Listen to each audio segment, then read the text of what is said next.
டேய் மாப்பிள்ள எங்கடா போற? டீ குடிக்க போறோம்டா. டேய் பிக் பாஸ் பார்க்கலாம்டா. டேய் அதெல்லாம் அப்புறம் பார்த்துக்கலாம்டா. டேய் புரியாம பேசாத, சும்மா மஜாவா இருக்குது. அப்படிங்கிற சரி போடு பார்ப்போம். எனக்கு என்னன்னே தெரியலடா, ஓவர் பசியா இருக்கு. என்ன ஸ்நாக்ஸ்லாம் சாப்பிடுவோம்?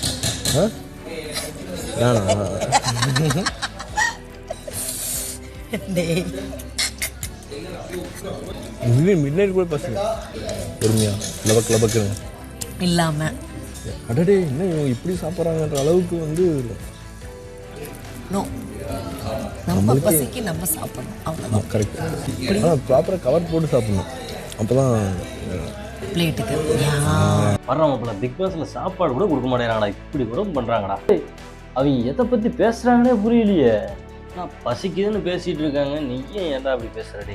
டேய் சாப்பிட்டுட்டும் போது எப்படா பசிக்கும்? சரி நீ தெரிஞ்சுதான் பேசுறியா இல்லை தெரியாத மாதிரி நடிக்கிறியா? எனக்கு ஒன்றுமே புரியல. இவங்க எதை பற்றி தான் பேசுகிறாங்க? ஏடா போயிருந்த பசங்களோட டீயாச்சும் குடிச்சு வந்துருப்பேன்டா. இதெல்லாம் ஒரு சோனு போட்டு காமிக்கிற உங்க வெக்கமே இல்லையாடா?